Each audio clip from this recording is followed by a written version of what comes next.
Hello hi ಎಲ್ಲರಿಗೂ Luna log ಚಾನಲ್ಗೆ ಸ್ವಾಗತ.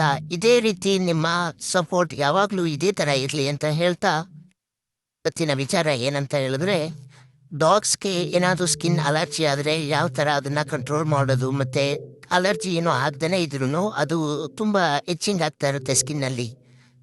ಸುಮ್ಮನೆ ಅದು ಕೆರ್ಕೊಳ್ಳೋ ಥರ ಎಲ್ಲ ಇದು ಮಾಡ್ತಾ ಇರುತ್ತಲ್ಲ, ಅದಕ್ಕೆ ಯಾವ ಥರ ಟ್ರೀಟ್ಮೆಂಟ್ ಮಾಡ್ಕೊಳ್ಳೋದು ಮನೇಲೆ ಅಂತ ಈ ವಿಡಿಯೋದಲ್ಲಿ ನೀವು ನೋಡ್ಬೋದು. ಅದು ಹೇಗೆ ಇದು ಮಾಡೋದು ಅಂತ ಹೇಳಿದ್ರೆ, ನೀವು ಮನೆಯಲ್ಲಿ ನಮಗೆ ಆಚೆ ಈಚೆ ಎಲ್ಲ ಏನಾದರೂ ಮೆಡಿಸಿನ್ ಐಟಮ್ ಸಿಗ್ತಾ ಇರುತ್ತೆ. ಅದರಲ್ಲಿ ಒಂದು ಬೇವಿನ ಸೊಪ್ಪು, ಅದನ್ನು ನಾವು ತಗೊಂಡು ನೀಟಾಗಿ ಮಿಕ್ಸಿಯಲ್ಲಿ ಅದನ್ನು ನೀಟಾಗಿ ಆಡಿಸಿ ಫುಲ್ಲು ಸಣ್ಣದಾಗಿ ಇದಾಗಿರಬೇಕು. ಅದನ್ನು ಈ ರೀತಿ ಬಾಡಿಗೆ ಎಲ್ಲ ಕಡೆ ಪಾಟ್ಕೊಂಡು ನೀಟಾಗಿ ಅಪ್ಲೈ ಮಾಡಬೇಕು. ಅದೆಲ್ಲೂ ಬಾಕಿ ಆಗಬಾರ್ದು, ಸ್ಕಿನ್ನು ಫುಲ್ ಟಚ್ ಆಗಬೇಕು, ಅಷ್ಟು ಅಪ್ಲೈ ಮಾಡಿ. ಸ್ವಲ್ಪ ನೀರು ಥರನೇ ಇರಲಿ, ಅದನ್ನು ಅಪ್ಲೈ ಮಾಡಿ ಅದನ್ನು ಒಂದು 20 to 15 ಮಿನಿಟ್ಸು ಅದೇ ರೀತಿ ಬಿಡಿ.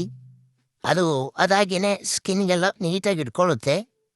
ಅದನ್ನು ಫುಲ್ ರಿಲ್ಯಾಕ್ಸ್ ಆಗೋ ಥರ, ಮತ್ತು ಸ್ವಲ್ಪ ಅದು ಎಲೆ ಫುಲ್ಲು ಘಾಟಿರೋದ್ರಿಂದ ನೀವು ಅದನ್ನು ಹೊರಗಡೆ ಯಾವ್ದಾದ್ರು ಓಪನ್ ಪ್ಲೇಸಲ್ಲಿ ಈ ಥರ ಹಚ್ಚಬೇಕು.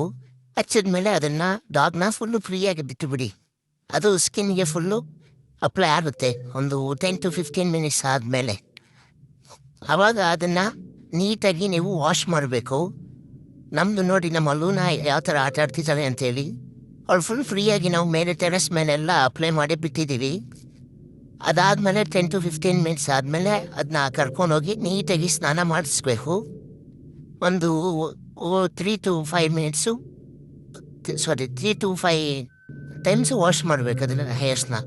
ಆದರೆ ಶಿಟ್ಸು ಡಾಗ್ಸ್ ಆದರೆ ತುಂಬ ಕಷ್ಟ ಇರುತ್ತೆ ವಾಶ್ ಮಾಡೋದು. ಬೇರೆ ಡಾಗ್ ಸ್ವಲ್ಪ ಈಸಿ ಇರುತ್ತೆ, ಹೇರ್ ಜಾಸ್ತಿ ಇರುತ್ತಲ್ಲ, ಹಾಗಾಗಿ ಸ್ವಲ್ಪ ಜಾಸ್ತಿ ಇರುತ್ತೆ. ನೋಡ್ತಾ ಸ್ವಲ್ಪ ಹುಷಾರಾಗಿ ವಾಶ್ ಮಾಡಬೇಕು. ಫುಲ್ ಅಪ್ಲೈ ಆದಮೇಲೆ ಒಂದೇ ಸಲಕ್ಕೆ ಹೋಗಲ್ಲ, ನೀವು ಅವಾಗವಾಗ ಸ್ವಲ್ಪ 2 months 3 monthsಗೆ ಒಂದ್ಸಲ ಈ ಥರ ಮಾಡಿದ್ರೆ ಸ್ಕಿನ್ ಅಲರ್ಜೀಸ್ ಎಲ್ಲ ಕಮ್ಮಿ ಆಗಿ, ಅದು ಸ್ಕಿನ್ಗೆ ಯಾವುದೇ ರೀತಿ ಇರಲ್ಲ. ಮೆಡಿಸಿನ್ಸ್ ಎಲ್ಲ ಡಾಕ್ಟ್ರ್ ಹತ್ರ ತರಬೇಕು ಅಂತ ಏನೂ ಬರೋಲ್ಲ. ಇದನ್ನು 2-3 monthsಗೆ ಒಂದ್ಸಲ ನೀವು ಅಪ್ಲೈ ಮಾಡ್ತಾಯಿದ್ರೆ ಸ್ಕಿನ್ ಅಲರ್ಜೀಸು ತುಂಬಾ ಕಮ್ಮಿ ಆಗಿ ಹೋಗುತ್ತೆ, ಮತ್ತು ಹೇರ್ಸ್ ಎಲ್ಲ ಕ್ಲೀನಾಗಿರುತ್ತೆ, ಹೇರ್ ಫಾಲ್ ತುಂಬ ಕಮ್ಮಿ ಆಗಿಬಿಡುತ್ತೆ. ಸಿಡ್ಜು ಡಾಗಿಗೆ ಈ ಥರ ಟ್ರೀಟ್ಮೆಂಟ್ ಮಾಡಲೇಬೇಕು. ಯಾಕಂತ ಹೇಳಿದ್ರೆ ಅದಕ್ಕೆ ಟಿಕ್ಸು ಮತ್ತು ಬೇರೆ ಯಾವುದಾದ್ರು ಸ್ಕಿನ್ ಅಲರ್ಜೀಸು ಜಾಸ್ತಿ ಆಗ್ತಾ ಇರುತ್ತೆ, ಹೇರ್ಸ್ ಜಾಸ್ತಿ ಇರುತ್ತಲ್ಲ, ಅದಕ್ಕೋಸ್ಕರ. ಅದರಿಂದ ಇದನ್ನು ಅಟ್ಲೀಸ್ಟ್ 6 monthsಗೆ ಒಂದ್ಸಲ ಆದ್ರೂ ಈ ಥರ ಅಪ್ಲೈ ಮಾಡ್ತಾ ಇರಿ. ಹಾಗೆ ನೀವು ಅಬ್ಸರ್ವ್ ಮಾಡಿ, ಇದೆಲ್ಲ ಅಪ್ಲೈ ಮಾಡಿದ ಮಾರ್ನಿಂಗು ಅದರಲ್ಲಿ ಟಿಕ್ಸ್ ಏನಿರುತ್ತೆ ಅದೆಲ್ಲ ಸತ್ತೋಗಿರುತ್ತೆ. ಅದನ್ನ ಅಬ್ಸರ್ವ್ ಮಾಡಿ ನೀಟಾಗಿ ಗ್ರೂಮಿಂಗ್ ಮಾಡಿ ಎಲ್ಲ ತೆಗೆದುಬಿಡಿ. ಮತ್ತೆ ಅಬ್ಸರ್ವ್ ಮಾಡ್ತಾನೇ ಇರಿ, ಮತ್ತೆ ಏನಾದರೂ ಟಿಕ್ಸ್ ಬರುತ್ತಾ ಏನಂತ ಹೇಳಿ. ಇದನ್ನು ಅಪ್ಲೈ ಮಾಡಿದಾಗ ನೀವು ಮರಿಬಾರ್ದು, ಓಪನ್ ಪ್ಲೇಸ್ ಇರಬೇಕು, ಮತ್ತು ಗಾಳಿ ಚೆನ್ನಾಗಿ ಆಡ್ತಿರ್ಬೇಕು. ಯಾಕೆಂದರೆ ಅದ್ರದ್ದು ಎಫೆಕ್ಟ್ ತುಂಬಾ ಇರುತ್ತೆ, ಮತ್ತು ಅದಕ್ಕೆ ಉಸಿರು ಕಟ್ಕೊಳ್ಳೋ ಥರ ಆಗಿಬಿಡುತ್ತೆ. ನೀವು ನೀಟಾಗಿ ನೋಡಿ ಅಪ್ಲೈ ಮಾಡಿ, ಆಯಿತಾ. ಮತ್ತು ಓಪನ್ ಪ್ಲೇಸ್ ಇಲ್ತಾನೆ ಫುಲ್ಲು ಮನೆ ಒಳಗಡೆ ಇದನ್ನ ಅಪ್ಲೈ ಮಾಡಿದ್ರೆ ಅದಕ್ಕೆ ಉಸಿರಾಟಕ್ಕೆ ತೊಂದರೆ ಆಗ್ಬೋದು. ಯಾಕೆಂದರೆ ನಾವು ಅಪ್ಲೈ ಮಾಡಿ ಅಬ್ಸರ್ವ್ ಮಾಡಿ ನಿಮಗೆ ಇವಾಗ ಹೇಳ್ತಾ ಇರೋದು.